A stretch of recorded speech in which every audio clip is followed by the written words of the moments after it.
Hello, this is Aya Fabarinelli, your Abundant Life Coach. And this is what we're doing this month. We are manifesting. We are moving from that zone of frustration to that zone of living our dreams. Not just dreaming them, but living our dreams. And that's what manifestation is about. That's what manifesting is about. It's about taking your dreams, your wishes, your hopes, your desires, your prayers, and actually making them reality, right?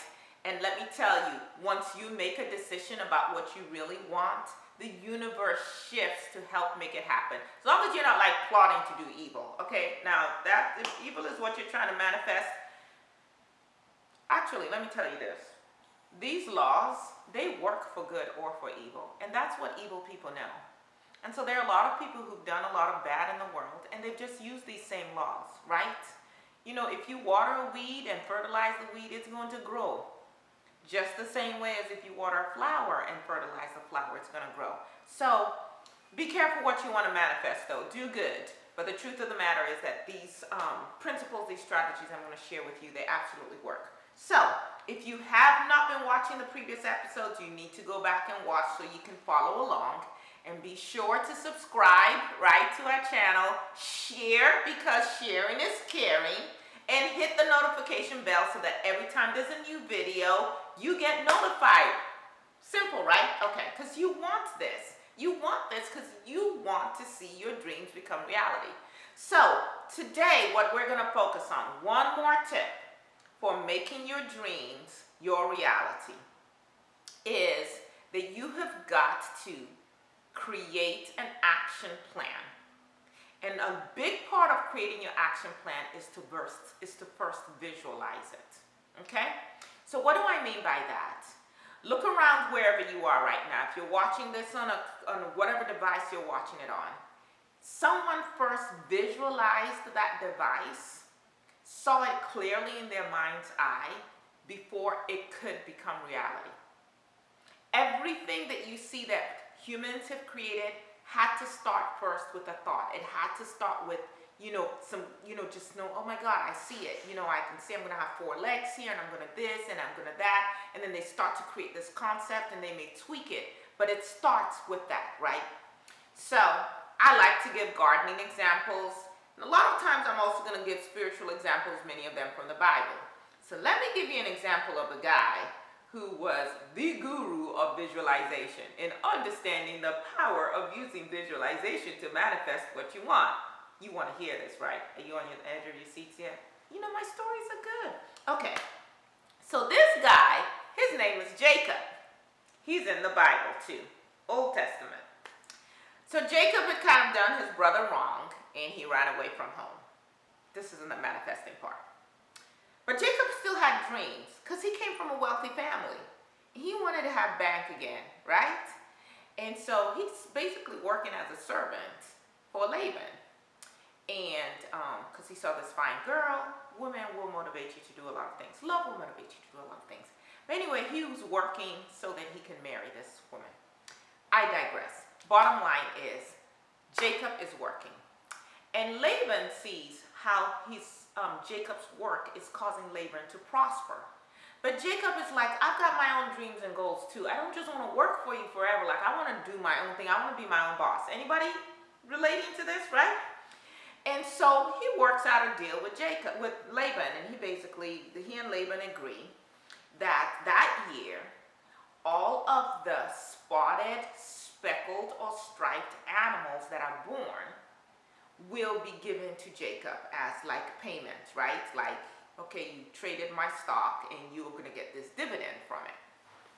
So Jacob is excited, right? He's excited for mating season because he knows he's about to get paid. He's about to see his dreams of being his own boss, running his own household and not being beholden to Laban. He's about to see them come true. He's excited. Well, but some people don't quite live up to what they say they're going to do. So in this story, Laban gets his 3 sons and he says, listen, I know this man has made us a lot of money, but we're really not trying to pay him what he's worth. And we definitely don't want to ever allow him to make enough where he walks away and he's no longer working for us and making money for us. Does this sound familiar to some of you? You may be living this nightmare right now. And so what Laban decides to do is he and his sons, in the middle of the night, they take all the speckled, striped, and spotted animals, and they take off with them, unbeknownst to Jacob. By the time he finds out that they're gone, it's like a 3-day journey. Okay, this was way back then. We didn't have cars, all of that stuff.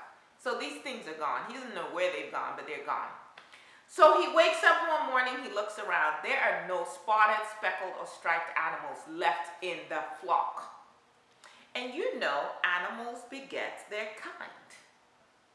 So first Jacob is like, man, I can't believe it.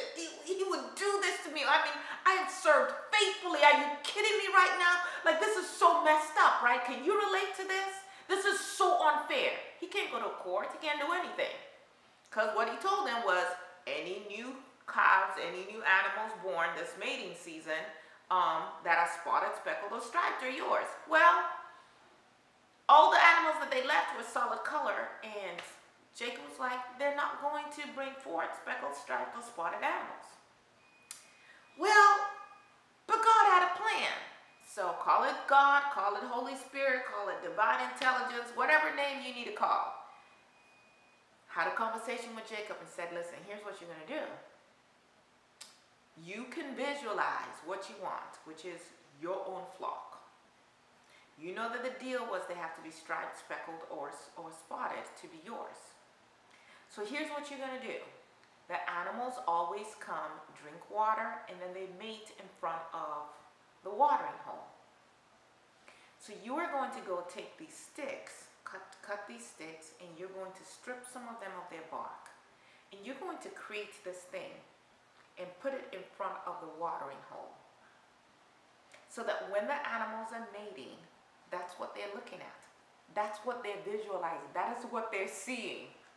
And the whole time Jacob is carrying out this plan, as crazy as the plan sounded, he was focused on what his goal was, which is, I'm going to manifest these spotted, speckled, and striped animals so that I can be my own boss. I can have financial freedom.